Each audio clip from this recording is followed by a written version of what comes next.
This is the cultural icon we know, the god of thunder, effortlessly striking down foes by summoning the storm through his hammer, Mjolnir. But looking back at the earliest chapters of the Asgardian lore, the Prince of Asgard was far from a hero. He was a menace.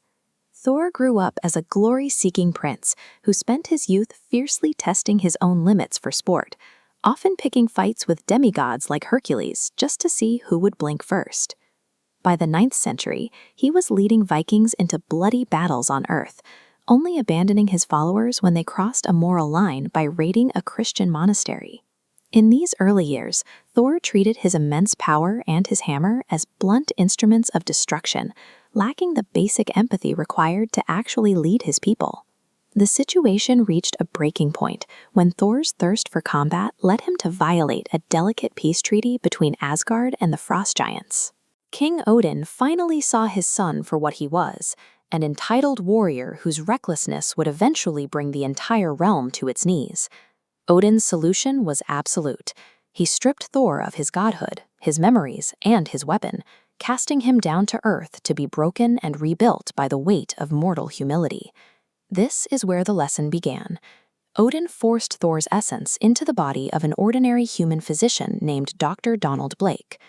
The once invulnerable god now lived with a permanent limp. He spent his days in a clinic, learning to value and preserve human life instead of ending it on a battlefield. During a trip to Norway, Blake was forced to flee into a cave to escape a group of extraterrestrial attackers known as the Cronins. While searching for an exit, he came across a gnarled wooden cane. When Blake struck the cane against a rock, it transformed back into Mjolnir, restoring his divine form and the memories of his life in Asgard. Thor had his godhood back, but he was no longer the same man. His time as a fragile doctor had permanently fused his divine power with a newfound sense of human empathy. This affinity for Earth, and his love for a nurse named Jane Foster, created a permanent rift between Thor and his father, who still viewed mortals as beneath the gods. Thor began to ignore the calls for glorious combat in Asgard, choosing instead to focus his energy on warding off global threats to the planet he now called home. When his brother, Loki, attempted to manipulate Thor's love for humanity, the Thunderer realized he couldn't protect the world alone. He joined forces with Iron Man, the Hulk, Ant-Man, and Wasp to found the Avengers. By leading the Avengers, Thor moved past his identity as an Asgardian prince seeking personal glory, becoming a selfless defender of the mortal realm. This change in perspective eventually altered the fate of the cosmos. For eons, Asgard was trapped in Ragnarok, a repeating loop of total destruction and rebirth. A group of entities called those who sit above in shadow acted as cosmic parasites, fueling themselves on the collective agony of every Asgardian death.